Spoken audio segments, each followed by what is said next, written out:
tremendous. Round of applause for Deepak Kapoor. Over to you, sir. Honorable Rajendra Ji, Vice Chairman of Maharashtra Housing Corporation,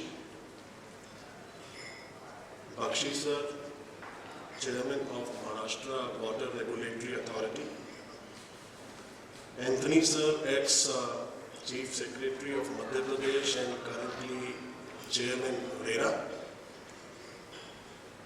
Shri Gupta, MD, State Bank, His Excellency the Consul General from Republic of China, my colleague on the dais, CEO Mahada, Milind, Divisional Commissioner Pune, Maheskar.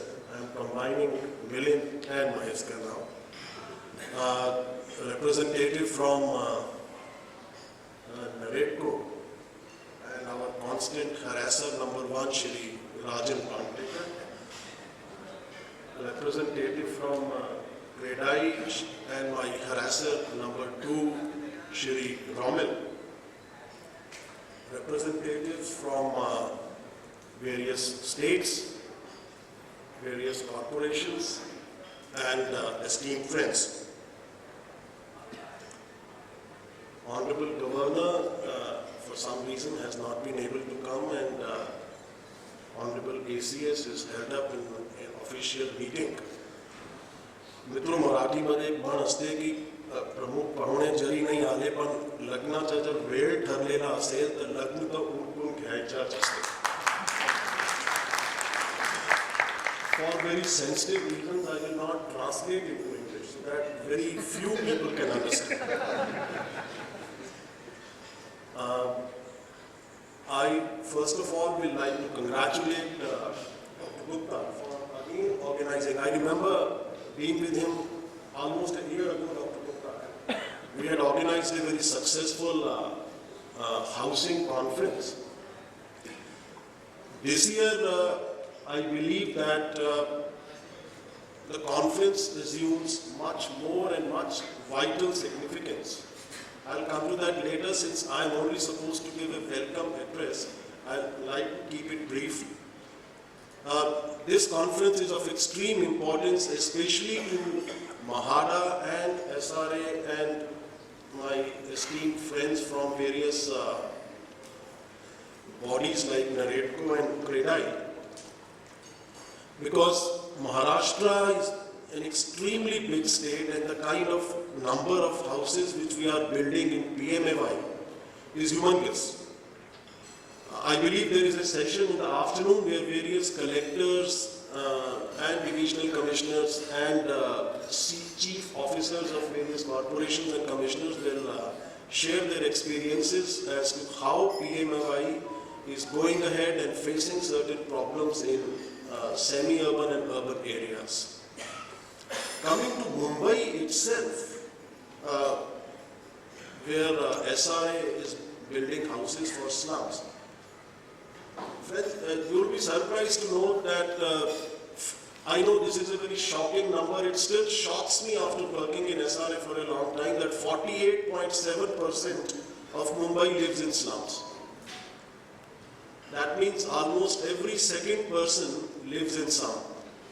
I have always been very insistent on one fact that even if 48.7% of Mumbai lives in slums, it does not mean that they are poor financially.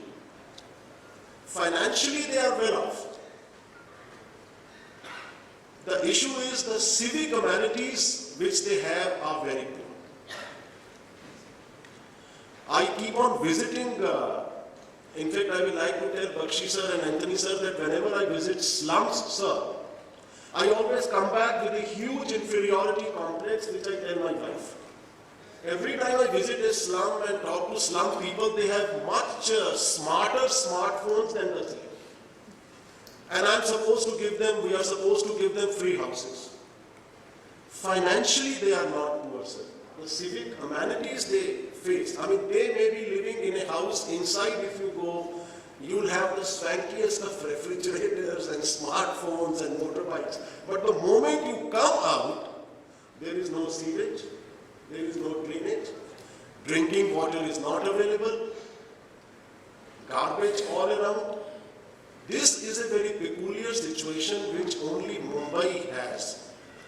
And almost in an area of 34,000 acres of habitable Mumbai, 24% of this 34,000 acres of habitable area in Mumbai is completely infested with slums. And another extremely mysterious and peculiar aspect of Mumbai slums is that slums have come on the choicest pieces of land in Mumbai. Where we had an extensive GIS survey last year done of the entire Mumbai metropolitan area, and the highest penetration of slums in Mumbai is in the swankiest of suburbs. Andheri, Juhu, Bandra. They have the highest penetration of slums. And they are the swankiest and most expensive areas. So slums are a very peculiar issue, and I'm happy that I request Dr. Gupta that like last year, some particular slot must be given today for discussion on how to handle Mumbai slum, because they are very peculiar and unique to Mumbai. I'm not saying that Kolkata does not have slums. It does have, Chennai has, but not a condition which Mumbai has faced. Because historically Mumbai has attracted immigrants who have come and settled here, and then slums have come. This will be one aspect. Secondly, I'm praying that providing houses under PMAY or in SRA is not the end all.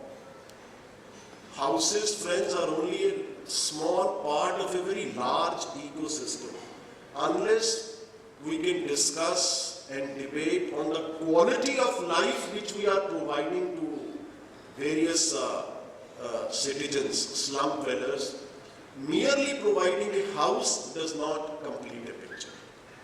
So I'll request Dr. Gupta to at least propagate this idea that apart from giving physical infrastructure in form of houses, a larger discussion on the quality of life should also be part when you are trying to give a house to someone.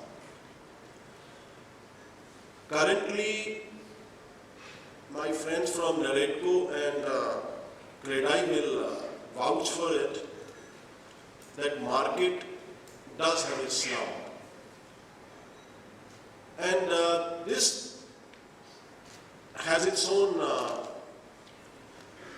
problems in the sense that if sales are less, it results in lesser finance. Lesser finance means lesser capital available to build more houses. That's why when the lamp was being lighted and MD of SBI was slightly behind, my blood pressure rose. Because if bankers and financiers take a back seat, then no CEO sir and no one else can do anything as far as houses are concerned. I will request Dr. Gupta also to share his concerns. I'm not saying that it's a one-way street, because as far as the banker is concerned, if he has given a loan, taken everything on a mortgage or whatever, and if the loans are not coming back, it is his neck on the block. And as a fellow colleague, government servant, we know that the neck of a government servant is the weakest as compared to my friends from the industry who have very thick necks otherwise to survive. So banking is one issue, availability of capital is one issue which will almost make or mar the housing industry as far as Mumbai is concerned. So availability of or lack of availability of finance should also be a burning topic, because that is how this industry survives or dies. I will also request all the colleague district collectors and divisional commissioners and chief officers to share their experiences, their problems, because you are working in a mega city like Mumbai, like me and my colleague Milind do, and you become short-sighted of what exactly is happening in semi-urban areas. which are a world apart from what we face in Mumbai.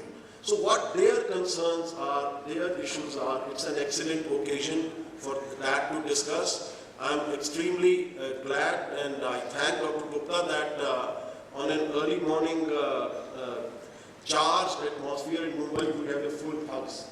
So I wish the conference a grand success, and I'm happy that very meaningful debate on various issues concerning the banking, finance, quality of life, and not merely houses will take place today. I wish the entire function a big success. Thank you.